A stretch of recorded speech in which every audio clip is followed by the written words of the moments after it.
يا ليلى وصلت على نبي، يا ليلى وصلت على نبي، اذكر الله وانت ماشي، يا ليلى وصلت على نبي، ولا تلهي بسلام، يا ليلى وصلت على نبي، باش تحيي القلب الرشيد،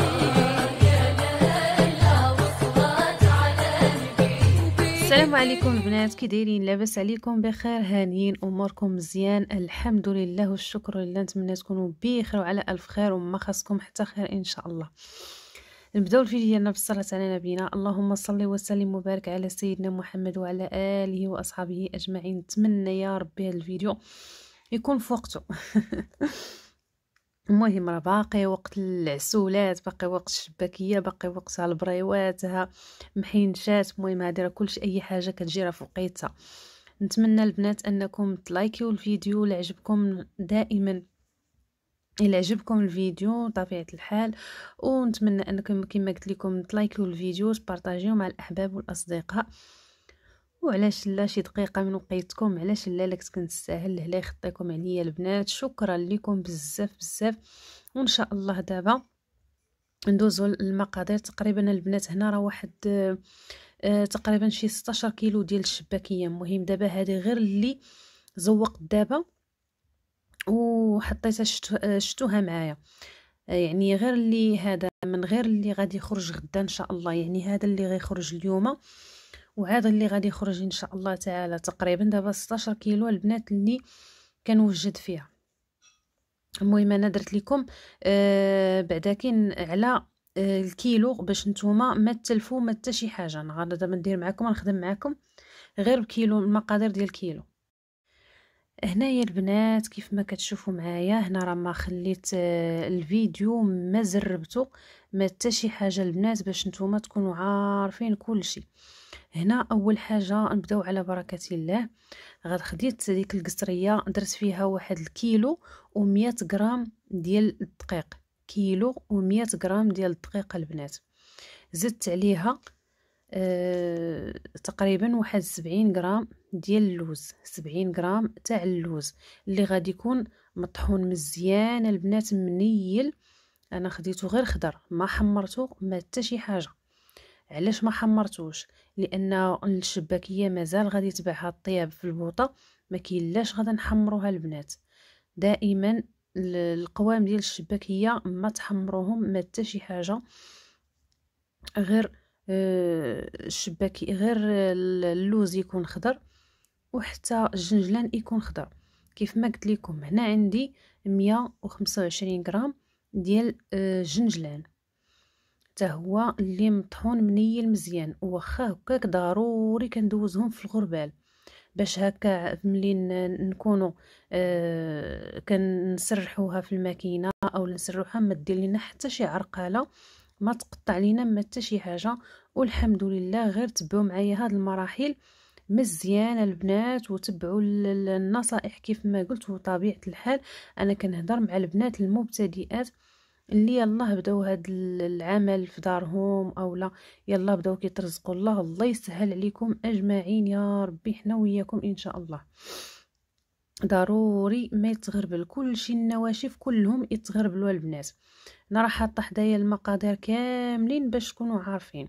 هنا عندي واحد الراس المعلقه صغيره ديال عطريه تاع اللحم، عندي 2 معالق كبار ديال النافع، معلقه كبيره ديال حبه حلاوه، معلقه صغيره اللي غتكون شويه ملحوسه ديال القرفه. وبطبيعه الحال غادا نغربل هادشي كيف ما كتشوفوا. هاد الغربال خديت هاد الصفايه هادي حيت رقيقه، الاخرى واخا هكاك عينها شويه غلاض. نغربلهم مزيان كيف ما كتشوفوا. صافي دابا راه غادي يتغربل مزيان، وداكشي الاخر اللي غليظ غادي يبقى في الصفايه. انما انا طحنتهم هادو عندي غير في الدار.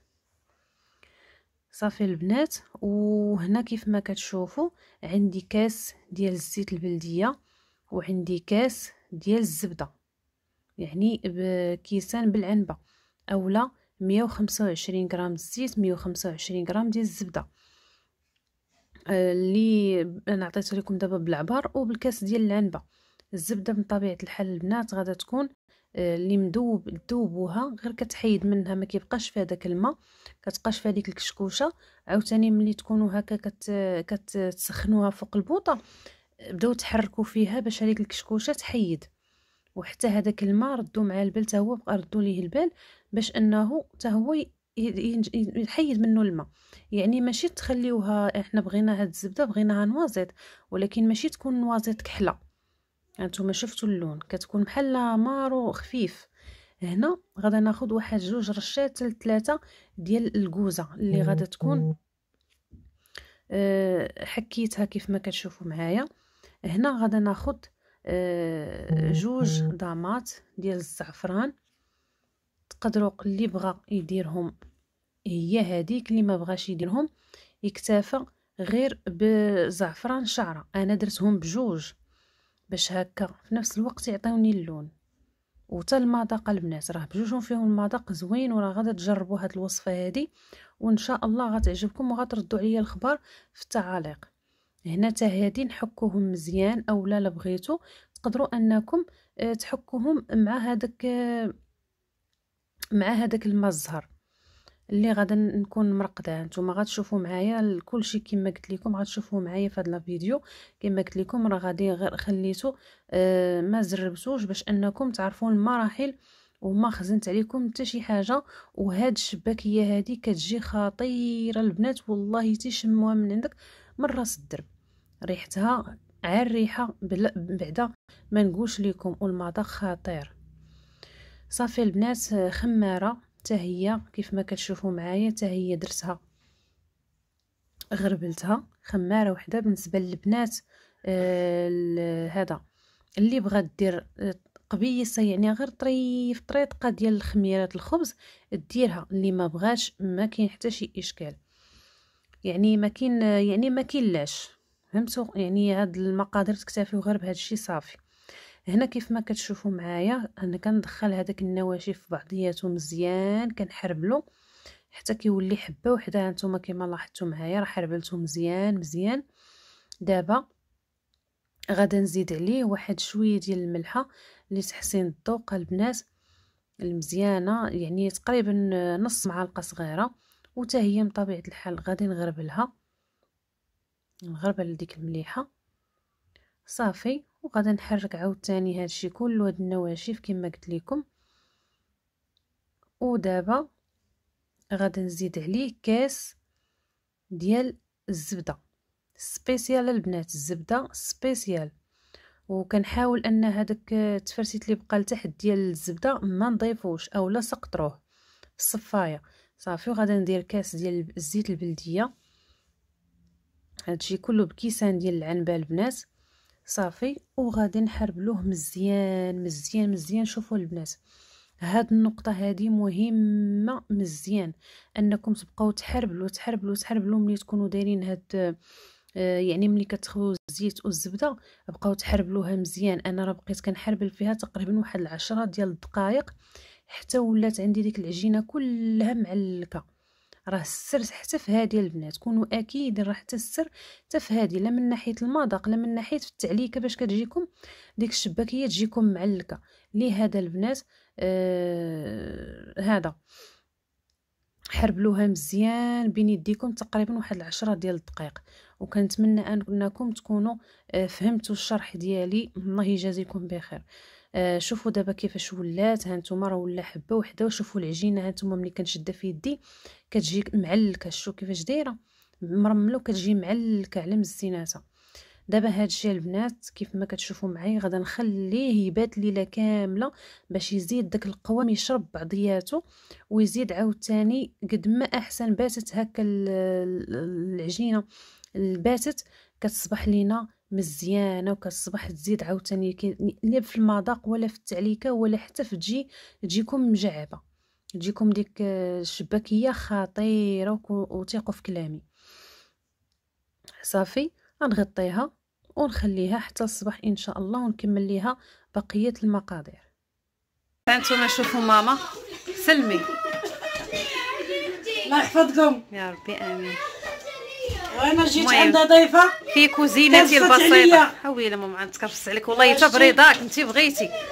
ها انتم شوفوا تبارك الله، شوفوا تبارك الله، نقص عليها شويه. شوفوا تبارك الله. ها انتم ايوا والله يطول في عمرك، الله يخطيك. شوفوا مسكينه مع واحد السيده قالت لي كانت دايره معايا حتى الغدا.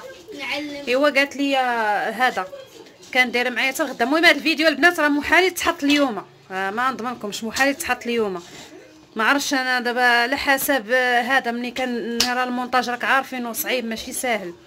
المهم كانت دايره معايا حتى الغدا. المهم السيده دابا غادا مزروبه، قالت لك غدا ان شاء الله غادا تعاد باش غادا تدير. قالت لي واش ممكنه الهام في الاستطاعه ديالك انك تصايبيه ليا. كره دابا راه تفرج في هذا الفيديو ما عرفتش واش كنت غنديروا لها بحال هكا ولا لا، ولكن تبارك الله والله الا جا زوينه ماما، جا زوين. هانتوما جا طالع وزوين. المهم البنات وقالت لي واش ممكن تصايبيه ليا اليوم. قلت لها اختي اش غنقول لك ما عرفتش حيت ما عنديش الشباكيه وداكشي. ايوا هادشي اللي كاين. قالت لي ماما لا ما ترديها صافي انا نصايبهم ليك. والله الا عظيم الا مسكينه جات عسلات الصاله وتقول يا ري يلا جيبي اش غديري وري نصايب لك. واخا ما نشاركش معكم العجينه كيفاش دازت راه غتلقاوها في القناه ديال ماما. راه قلت لها صوريه باش يشوفوه عندك. انا غنخلي لكم ان شاء الله الفيديو في الصندوق ولا نحطوه في المنتدى لان ما عرفتش انا امتى غنحط هذا الفيديو. ايوا هادشي اللي كاين. ديروا وصفات ام السعديه الله ينوركم. لا انا نحط لهم في المنتدى. وضروري عاوتاني غنحطوا راه غتلوحي قبل مني وعاد غنحطوا ان شاء الله في صندوق الوصف منين نحط هذا الفيديو. واللي بغات سميتو ها انتم مرحبا. واللي بغات البطبوط والملاوي الله ينوركم مرحبا بكم. ان شاء الله مرحبا بكم عند ماما. هي المهم سميتو اتصلوا في نفس النمره اللي عندي، في نفس النمره قولوها لي على اتساع هكا باش نوصيها هي حتى هي وان شاء الله راه تصايبوا لكم. يلا خوتي هادشي اللي كاين. هذا راه ديال التعمار ديال شوفوا ديال لي ساندويتش. شوفوا كي داير، شوفوا كي مبطبط. انا راه كيديو من عندي الناس على حساب باش بيتزا سحروا البيتزا يحلوه من الوسط. هذا راه كينفع في السحور بالراد ديال زيت العود. يا سيدي ربي زيت ندير ديال التعمار وكندير هذا وكندير الكبير. ايوا هادشي اللي كاين. يلا خوتي ها هو شحال كيعجبني ماما هو كيكون الشكاره شكاره الكاسول. شكاره الكاسول ضعيفه. دير شكاره المجتهد المجتهد هذه شكاره الكاسول راه ما فيها لا ادوات لا والو. والله الا عندو حتى طباشير. ويلا يلا خوتي بسلامه عليكم تنكملوا الفيديو. ها نتوما شوفوا تبارك الله، شوفوا البطبوط كيفاش جا. يلا سالاتو ماما. المهم البنات انا نقول لكم اللي بغات شي حاجه مرحبا الف مرحبا. دوز تعيط تقولها لي في النمره اللي غادي نحط في الصندوق الوصف. ومرحبا ماما ويلي شكدتهم كاملين خلينا نشوفوا واش كامله 30 ديالنا باش يشوفوه ومولاتو فايته 30 ايوا حنا عبد الله. المهم البنات هانتوما شوفوا كيفاش داير محلول على مزيناتو وتبارك الله عليك ماما وخلاص الله يخطيك عليا. وهانتوما الله يعطيكم العز ان شاء الله. امين. هانتوما ان شاء الله كما قلت لكم اللي بغات تعيط ليا راني غنقولها لماما تصايب ليها لا كوموند. المهم راه تصايب لكم راه غادا كدير دابا عافا رمضان مسكينه قالت تحرك شي شويه وصافي راكم عارفين الظروف اللي كاينه. تحرك شي شويه هكا في رمضان هذا هكا زعما كاين شوفوا انت مع هاد العواشر تحرك مسكينه حتى هي شويه. المهم راه غتصايب الملوي وهكا البطبوط هذا وتا داك البطبوط هذاك الصغيور اللي ديال التعمار. المهم ها نتوما صافي. ها نتوما البنات ها هي ماما وماما هادشي كتشوفي فيه على ريان. دابا البنات عرفتوا واش كيبكي قالك باغي يجي يتصور حدا ماما. يلا زيد يلا زيد. لا خلي لا خليه عاد يدير لقطه ويمشي. يلا زيد دابا. ما بغيتوش يبان. ودابا شوف ها هو برك يبان هذاك اللي موراك راه هاكاك. يلا صافي يلا جلس سماي. ها نتوما البنات فين جلس ها فضح دنيا. ايوا هادشي اللي كاين. هو كملي دابا الهضره عرفتي ما خلاناش نهضروا. وي واش كيدير الضجيج. ايوا حبابي هانتوما الطريقه شفتوها وراه خدمه زوينه ومن شغل يديكم. وحياة عينيكم. والله يحفظكم وينوركم ويواشيكم بروكا. الله يبارك فيك. يلا البنات، ها نتوما راه اللي بغات مرحبا بكم العواشر هادي، وراكم عارفين دابا في رمضان هذا هو اللي كيبغيو ناس، بزاف الناس كيبغيو هكا السحور وهذا. المهم ها هو هذا دابا راه غنجبدو، هذا راه ان شاء الله غادي لبرا، هذا البنات غادي للخارج باذن الله. هنايا البنات صافي كانت مسكينه ماما غير فطرات الصباح ومشات في حالاتها. الله يعطيها الصحه حتى هي ويعطيكم صحيحتكم كامل ويخليكم والديكم. هنا كيف ما كتشوفوا اول حاجه غير ساليت الفطور، وهذا بديت بها هي الاولى. هنا البنات غتقولوا لي علاش الهام درتي بيضه كامله؟ هنا غادا نديرها كامله. كاين اللي كيدير غير صفار البيض، كاين اللي ما كيديروش. علاش؟ كيخاف من ديك الكشكوشه. البنات شتي البيض راه هو اللي كيعطينا السر ديال التعليكه، كيجي عاوتاني داك الشباكيه كتجي معلكه. مهم هنا دابا زدت كما قلت لكم بيضه كامله، زدت عليها 4 كاس ديال 4 كاس تاع الخل، حتى هو كيزيد يهششها وتيعلكها. زدت عليه كاس ديال الماء الزهر، اللي الماء الزهر، كاس تاع الماء الزهر، وشويه ديال الزعفران شعره. هادوك انا رقدته البارح بالليل وخليته كيف ما كتشوفوا راه صبح طالق من داك الشيء البنات. ودابا هو باش كنسقي به، ولكن مازال غادا نحتاج تقريبا واحد نص كاس ديال الماء الزهر. زدت من كاس تاع الماء الزهر. كاين اللي كيبغي يكمل كيكتفي هكا يكمل بالماء، كيدير كاس تاع الماء الزهر والباقي تيكمل بالماء. انا ما بغيتش، انا عندي الماء الزهر قلت غادا نكمل بالماء الزهر، ما كاينلاش ندير بالماء.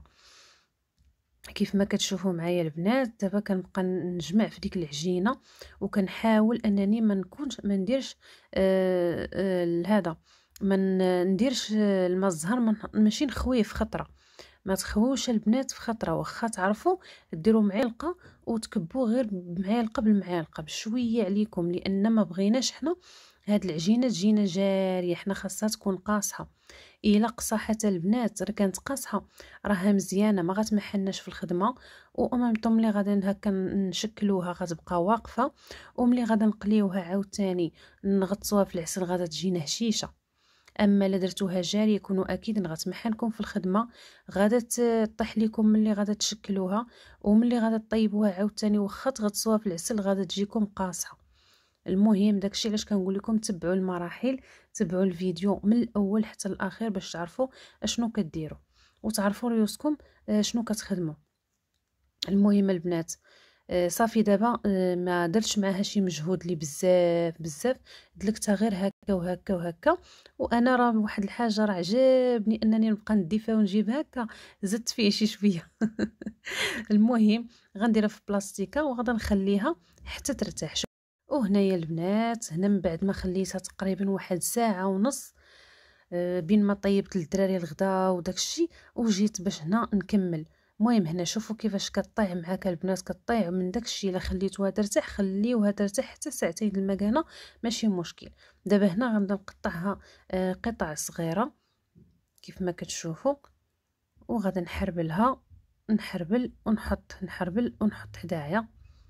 المهم انا المراحل كلهم غادا نوريها لكم وتنتوما باش تكونوا على بال وتعرفوا ريوسكم اشنو كديروا. لهذا تنقول لكم تبعوا المراحل البنات. وهاد الشباكيه هذه كونوا اكيد واخا تدوروا حتى تعياو. والله القسم انا ماشي كنشكر لكم شباكيتي، ولكني انا تنقول لكم اللي كاين، وراه نتوما جربوها غير ريوسكم وديوركم وغادا تعرفوا المذاق وتعرفوني علاش كنهضر وتعرفوا حتى السر علاش انا كنمدح فيها. صافي هنايا كنديرها هكا حرابل وكنحط، كندير حرابل وكنحط. بعد ما غنكملتهم كاملين دابا بسم الله على بركه الله غنبدا نسرح هاد الطريقه هادي. هذا هو السر باش تجيكم عاوتاني ديك المعلكه تجي ناري مشات لي ديك التعليكه في فمي، باش تجيكم ديك الشباكيه تجيكم البنات مجعبه وشاربه العسل. هاد الطريقه هذه كتخليها تجي مجعبه وشاربه العسل وكتجي حتى هشيشه. المهم كنبقى نسرح هكا بهاد الطريقه هذه، وحاولوا انكم يكون داكشي مقاد يعني بحال هاد الطريقه هذه يكون مستطيل على المهم ولا كان عندكم هاد المدلك هكا تا هو راه كيساعد. هاد المدلك اللي تيكون داير بحال الجراره زوين كيساعد هذا. كنت خديته غير كنت خديته ب 30 درهم على ما اظن 600 ريال والله يعمر ليه الدار تقريبا. راه ملي بديت انا هاد الدومين هو عندي. صافي كتجيبوا وحده هنا ووحده من هنا وكتجمعوهم بجوج وكتحطوهم ترجعوهم للبلاستيكه باش يعاودوا يرتاحوا عاوتاني. غنكمل هادشي كامل بنفس الطريقه البنات. المهم كنتمنى ان هذا الفيديو يكون يعني واضح في كل شيء وتكون انه شارح نفسه البنات راه باين. صافي كما كتشوفوا معايا كنسرحوا على هاد الطريقه ونعاود تاني على هاد الجهه الاخرى عاوتاني كذلك وكنرجعها للبلاستيكه باش ترجع انها عاوتاني ترتاح. غنخليها ترتاح غير واحد نص ساعه ونرجع لها. هنايا كيف ما كتشوفوا البنات من بعد ما ارتاحت ليا العجينه واخدات واحد الراحه مزيانه. صافي هنايا كناخذ واحد القطعه تنقسمها هكا على جوج باش ما تغلبوش البنات. صافي كنسرحها هكا كنحط الماكينه حدايا بعدا كي نرا موجداها. نحاول ان نسرحها في شكل مستطيل هكا باش ما تعواج ليا لا هاك لا هاك. ونحاول ان داك الزوائد الا كاين شي زوائد غادي يعرقلونا اولا غادي يدرونجينا نحيدهم بحال ما هكا على الطريقه. بالنسبه للعجينه اللي كتكون هكا كنديروها ما كنكمشوهاش بيدينا كنحطوا بحال طبقه فوق طبقه فهمتوني وكنرجعوها لسميتو البلاستيكه. هنا كيف ما كتشوفوا معايا دوزتها في الماكينه يعني انا عندي النمره 7 يعني شو نتوما كل واحد المهم السنينه اللي كتكون ما هي رقيقه ما هي غليظه تكون شويه بين وبين هكا. وعاد عاوتاني ملي كنحطها فوق الطابله يعني البلاصه اللي تنخدم عليها الطبله البنات انا راه دايره كنخدم عليها كنزيد عاوتاني نسرحها شويه باش تجيني شويه رقيقه. صافي كناخذ هاد القطعه هذه ديالتي الصراحه حتى هي والله العظيم ضربات معايا تقريبا حتى هي شي 4 سنين وهي عندي وما عمرني بدلتها. شوفوا هاد الطريقه كيفاش كنجمع انايا كيفاش كنجمع هذوك الزوائد اللي كاينين كنحط طبقه كما قلت لكم فوق طبقه ما تكمشوهم ما والو ما تجمعوهمش بحال العجينه. صافي كتحطوا وحده فوق وحده هكا وكندخلهم للبلاستيكه باش ما يضربهمش البرد او في نفس الوقت باش يدلكوا. وهنايا البنات بالنسبه للبنات غادي يقولوا لي الهام تقلت الفيديو انا بالعاني تعمدت انني نتقلو باش بالنسبه للبنات اللي بزاف تاع البنات مبتدئات كيحيروا مع التشباك. هذه اسهل تشباكه البنات اسهل ما يكون اسهل ما يكون في امكانك ديريها وانت بعينك مغمضين. حطيت المهم هذه دازت هذه يعني انتم شفتوا الاولى كيفاش. انا غنعاود معكم الثانيه والثالثه ان شاء الله تعالى يعني ودرتها بشويه باش كل شيء يكون واضح وباين. هنا راه في الاول كنت بديت وقلت يسحب لي الكاميرا شاعله لقيتها عطاني ستوكاج. صافي وعاد هذا عاودتها معكم. المهم هنا كنحيد هذوك الزوائد البنات. هنا ديك القطاعه اللي عندي فيها 5 هانتوما كتعطينا 1 2 3 4 5 كاين 5 كناخذ دوك جوج الاولين هانتوما كان جوج الاولين غنحطهم في جوج الثانيين ونضغط شويه هكا باش يثبتوا. ناخذ هذيك الخامسه اللي بقات بوحدها غنجيبها في هذيك الاخرى كيف ما كتشوفوا وغنثبت الوسط بصبعي وغادا ناخذ هذوك الجنيبات ديالهم غادا نتكيهم بحال ما كيف ما كتشوفوا معايا وغندخل صبعي بحال ما هكا بيناتهم وغنقلب ونجر الشباكيه ديالي يعني كنقاده بحال ما هكا ونقرص الجنيبات وإلا عندي شي زوائد غادا نقطعهم بالموس. صافي وغادا نحط وهانتوما غتلاحظوا بان الشباكيه ما كطيح ما حتى شي حاجه لانها ناجحه 100% لا من ناحيه العجينه لا من ناحيه المقادير لا كل شيء.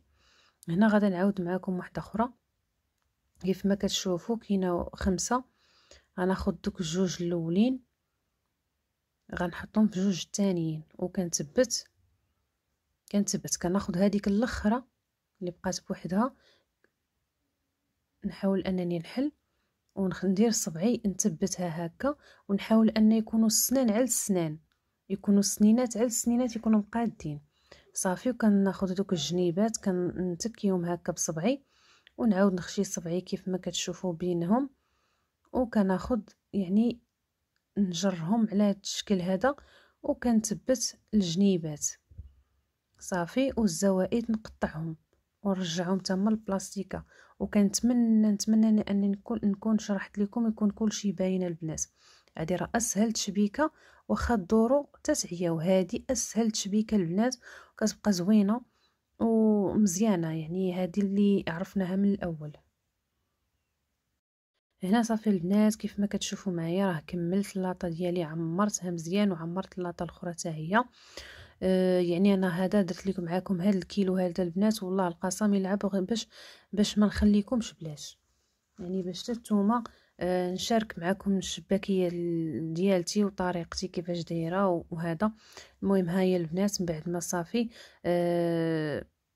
من بعد ما صافي شكلتها كامله، يعني غندوز مباشره نقليها، وغنبدا نقلي نهز من دوك الاولى اللي بديت. يعني تعقلوا على الجهه الاولى اللي بديتوها هي اللي غتبداو منها، هي الاولى تهزوا تقليو. وهنا كيف ما كتشوفوا معايا هذه راه القليه الثالثه، وانا نسيت والله الا نسيت. المهم هنايا كتخليو الزيت كتسخنوها على النار اللي كتكون ما هي عاليه بزاف، ما كتكون ما عاليه ما مرخوفه، يعني كديروا العافيه بين وبين. كنسخنوها ملي كتسخن كديروا بعدا كنجربوا شويه البنات، جربوا شي وحده هكا تشوفوا القضيه كيفاش دايره، عاد باش انكم تكملوا، عاد باش انكم تبداو تقليو تزعموا وتحطوا الشباكيه. المهم البنات الزيت كيف ما قلت لكم تكون عامره المقله بالزيت، بحيث لان هذيك الشباكيه كتقلى لينا في الفوق ما كتقلاش لتحت، يعني ملي كتحطيها كتهز كتطلع الفوق كتقلى غير في الزيت، فهمتوني؟ يعني كتقلى غير في الفوق، يعني لتحت كيبقى داك اللي ما كتقلاش منها العافيه، كتبقى تقلى غير الفوق. المهم ها نتوما راه كلشي واضح. العسل اللي كتكون مصايبه اللي كتكون البنات ما تكونش ثقيله بزاف، لان غتهرس لينا الشباكيه اكيد، تكون ما ثقيله ما خفيفه بزاف. راه درت معاكم الطريقه ديال العسل، نتمنى تكون انها واضحه. العسل حتى هو الا كان معلق راه كيجي في الشباكيه كيجينا ناجح. هنا كما كتشوفوا معايا كتبقاو تحركوا بشويه بشويه، وها نتوما الشباكيه تجيكم اللون ديالها يجي موحد طيب من جميع الجوانب، وكتجي زوينه البنات. وفي نفس الوقت كندير عليها العسل. هنا راه مازال غادا نزيد العسل، لانني راه خدامت البنات هذاك الشيء اللي بقى ليا العسل. غادا ندير عاوتاني واحد الكاميله اخرى اولا كوكوط اخرى باش غادا نصايب العسل. المهم هاد القرعه هذه هي اللي بقات ليا، انا دابا غادا نزيدها من الفوق حتى هي باش تشرب ليا العسل. شوفوا كيف ما قلت لكم. وهنايا الوريدات ديالي، هنا كيف ما كتشوفوا خديت هذيك اللاطه اللي درت فيها اللوز ايفيلي كيتحمر. هنا ديك العسل اللي خديت من سميتو غير هكا باش كندير غير شويه هكا باش ما تبقى هكا شاده العسل، وكونوا اكيدا راه تبقى شاده العسل من داك الشيء. شوفوا راه كندير غير خويطات صافي. وها نتوما كيف ما كتشوفوا هذه هي الخدمه ديالي. و دوك البواطات حتى هما ضروري البنات هادوك يكونوا هكا تمسحوهم هكا بالفوطه. راه حاطه حدايا الفوطه ومسحتهم هكا بالخل، رشيت عليهم الخل ودوزت عليهم بالفوطه اللي كتكون هكا نقيه وحاطها حدايا في نفس الوقت. وهذا الشيء اللي كاين البنات. كنتمنى ان هاد الفيديو هادي تكونوا انكم استفدتوا منها. تما راه واخده الساشيات، واخده تما البواطات يعني بكثره ديال السلو ديال الشباكيه، ومازال يعني باقي مازال عاوتاني ان شاء الله غادي نجيب. الله ييسر الامور لينا ولجميع المسلمين. وكما قلت لكم ما تبخلوش عليا باللايكات ديالكم وتشجيعكم اخواتي. وحتى الزيت البنات راه ما يعني الشباكيه فيها البيض راه ما كدير لكش كوشه في الزيت لا والو. هانتوما شفتوا ملي طيبت شفتوا كيفاش دايره. وكانت هذه هي الشباكيه ديالي كيف ما كتشوفوا. من بعد ما سقطرات مزيان من العسل، سقطرتها مزيان سقطرتها كيف ما شفتوا معايا تما اللوز راه ايفيلي راهو اللي حمرته حتى هو، وكان هو اللي كنزوق به انايا الصابل، عفوا كنزوق به انايا الشباكيه ديالي. المهم هانتوما كيف ما كتشوفوا كتجي لون موحد، ماشي كتجي وحده هكا وحده هكا، المهم لون واحد. وكنتمنى ان نكون فدتكم شي شويه البنات، ونكون انني يعني هكا استفدتوا من الفيديو، استفدتوا من الطريقه اللي خدمت بها، وحتى المقادير البنات. والله القسم الا كتجي الشبكيه بنينه بنينه. ولهذا كنقول لكم جربوها، واخا ديروا غير نص كيلو، نص كيلو راه ما نقولش لكم خطيره. بالنسبه للبنات هاد القوام اللي عطيتكم ديال كيلو طحين خرجت ليا 3 كيلو ديال الشباكيه اللي معسله ناضيه مزوقه كلشي. بالنسبه للثمن البنات 130 درهم الكيلو. ومرحبا بكم. نخلي لكم النمره ان شاء الله في صندوق الوصف.